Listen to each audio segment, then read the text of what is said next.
जंगल बढ़िले सभ्यता बंचिब। आज भद्रक जिलार बालीपोखरी अंचल ग्रीन ओडिशा आनुकूल्य वृक्षरोपण संपर्क में गोटे आलोचना चक्र अनुष्ठित हो जाइए।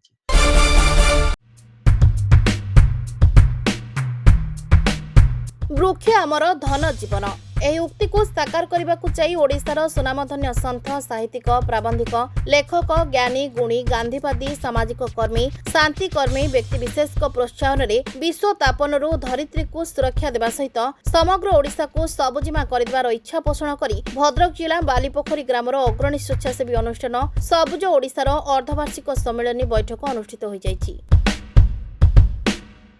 ଏହି କାର୍ଯ୍ୟକ୍ରମରେ ବହୁ ବରେଣ୍ୟ ବ୍ୟକ୍ତି ଅତିଥି ଭାବରେ ଯୋଗଦେଇ ସବୁଜ ପୃଥିବୀ ଗଠନ ପାଇଁ ବାର୍ତ୍ତା ଦେଇଥିଲେ।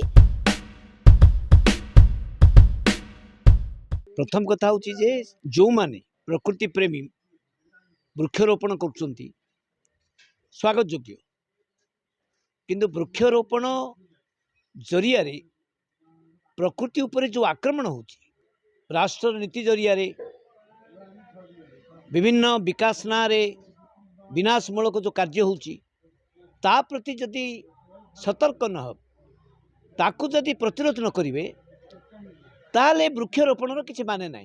आम 1000 गछ लगेबा लक्ष गछ काटी दिया जीवो खणी खोलिकी विकास ना रे बड़ बड़ कंपनी मान द्वारा जोठी हजार हजार वर्ष होला जोठी आदिवासी माने जंगल को रखिचंती से माने चाहूना से जदि बाहर कर देकरी जंगल ध्वंस करचे नदी नष्ट हो जाउची। नदीर माँ होची जंगल, कारण जंगल रु झरणा आसुची एवं नदी नथिले समुद्र भी रहिबनी सागर रहिबनी।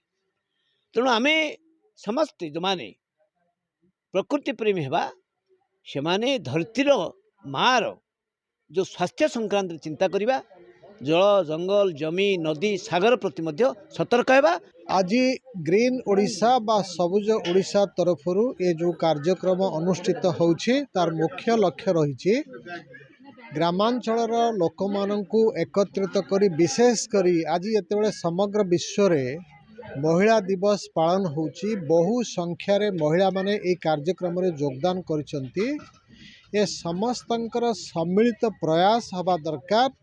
विश्व स्तर रे जो भली भाव रे परिवेश एवं प्रकृति दिन को दिन नष्टभ्रष्ट हो चली तार परिणाम रे जीव जंतु माने आस्ते आस्ते विलुप्त हो जाउछंती। मनुष्य एक प्रदूषित परिवेश रे जीवन यापन करी विभिन्न स्वास्थ्य समस्यार सम्मुखीन होउछि। एभली पृष्ठभूमि रे आम समस्तंकर लक्ष्य रहिबा दरकार। जनसाधारण भितर सचेतनता सृष्टि करिबा एवं विभिन्न पदक्षेप ग्रहण द्वारा आम चतुर्दिगरे जो परिवेश रही प्रकृति रही ताकू सुरक्षित रखिबा एवं संरक्षण पाई विभिन्न पदक्षेप ग्रहण करिबा। आगामी दिन में सम्मिलित प्रयास रे ग्रामांचल रे सबुदिमा वृद्धि पाइब, परिवेश गुणात्मक मान रे उन्नति घटिब एवं परवर्ती पीढ़ी जो माने पृथ्वी को आसीबे आम अंचल रे जन्म ग्रहण करिवे सेमाने मध्य गोटे सुरक्षित परिवेश रे जीवन यापन करिवार सौभाग्य अर्जन करिवे। आज ये जो ग्रीन ओडिशा माध्यम ऑर्गेनाइजेशन माध्यम जो स्टेट लेवल बर्तमान सभा होउछि चली ये ओडिशा राज्य पाई एक सफल उद्यम। ये प्रोफेसर डॉक्टर सुधीर जेना आह्वान क्रमे आवाहकत्व रे ए जो ओडिशार बुद्धिजीवी माने सब शामिल होउछंती एवं ओडिशा रे केमिति सबुज ओडिशा ओडिशा को करवा से जो प्रयास जारी रखिछंती ता अति महत्वपूर्ण। आमर पुराण जुगरु आमे देखिबा को गले सत्य त्रेता द्वापर जुग आमर पुराण कोठी गछ को छाड़ी के किछि लिखि नांती। जेते कथाकार अछंती गोस्वामी तुलसीदास ठारू आरंभ करी शंकराचार्य पर्यंत समस्त वृक्ष को आगे देइछंती। तो वृक्ष बिना आम जीवन असंभव। आउ सत्य जुगरे आमर थिला आमर ओस्त गछ मुख्य गछ थिला आधार, त्रेतया रहला डिम्बरी गछ, द्वापर रहला आमर आंब गछ, आउ कली रे होउछन्ते बट वृक्ष। जो बट वृक्ष को आधार करछन्ते आपण जानिथिबे सृष्टि जेतेबेले नाश हो गला सेतेबेले से बट वृक्ष रे मार्कंडेय ये थिले। आउ बड़ कथा हूँ कल्प बट आम बट को केबे छाड़ी नांती गछ वृंदावन आज प्रसिद्ध होती बंशी बट ठू चारि बट प्रसिद्ध होती ଏବେ ଯୋଉ ପ୍ରୟାଗ ଗଲା ସେ ପ୍ରୟାଗରେ ମୁଖ୍ୟ ଆକର୍ଷଣ ହଉଛନ୍ତି ଅକ୍ଷୟ ବଟ। ଆଉ ବଡ କଥା ହଉଛି ଗୌତମ ବୁଦ୍ଧ ଯୋଉ ବୁଦ୍ଧତ୍ୱ ପ୍ରାପ୍ତି ହେଲେ ସେଇ ଅଶ୍ୱତଥ ଗଛ ମୂଳରେ ଋଷଭ ଜୈନ ଋଷି ଋଷଭ ଯୋଉ ଆରମ୍ଭ କଲେ ଜୈନ ଧର୍ମ, ସିଏ ମଧ୍ୟ ଗଛ ମୂଳରେ ବଟବୃକ୍ଷ ମୂଳରେ। ତେଣୁ ଗଛକୁ ଛାଡିକି ଆମ ସଂସ୍କୃତି ମୋଟେ ନାହିଁ। ତେଣୁ ସମାଜ ବଞ୍ଚିବାକୁ ହେଲେ ଏଇ ଗଛ ସଂସ୍କୃତିକୁ ଧରିବାକୁ ପଡିବ। ବୃକ୍ଷ ସଂସ୍କୃତି ବିନା ଆମେ ବଞ୍ଚି ପାରିବା ନାହିଁ।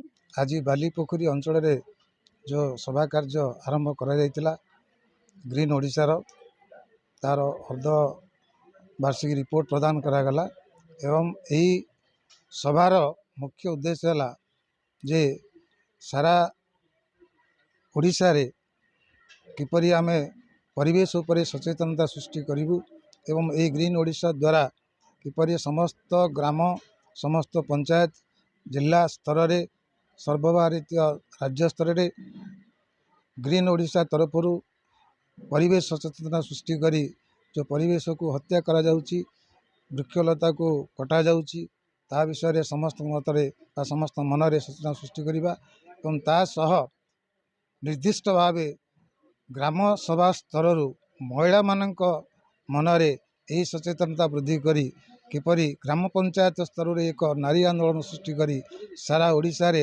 ନାରୀ ଆନ୍ଦୋଳନ ଦ୍ୱାରା ପରିବେଶ ସୁରକ୍ଷା କରିବା ଏହି ଗ୍ରୀନ୍ ଓଡ଼ିଶାର ଲକ୍ଷ୍ୟ।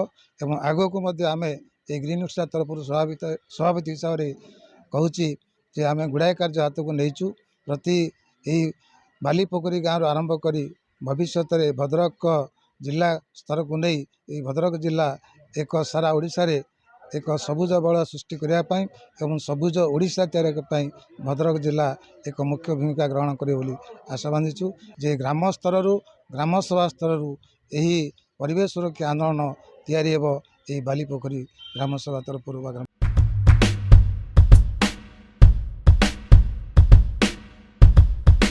ଅତିଥିମାନଙ୍କୁ ଅନୁଷ୍ଠାନ ତରଫରୁ ପୁଷ୍ପଗୁଚ୍ଛ, ଉପଢୌକନ, ଗୁଆ ଚାରା ଗଛ ପ୍ରଦାନ ପୂର୍ବକ ସମ୍ମାନିତ କରାଯାଇଥିଲା।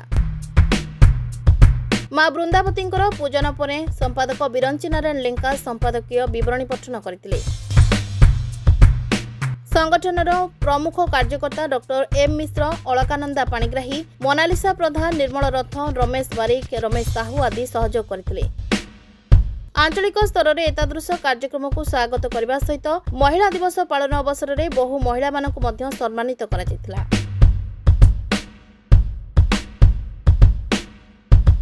ଭଦ୍ରକ ବାଲିପୋଖରୀରୁ ବିଭୁ ପ୍ରସାଦ ଶତପଥୀଙ୍କ ରିପୋର୍ଟ, ରେନବୋ ମିଡିଆ।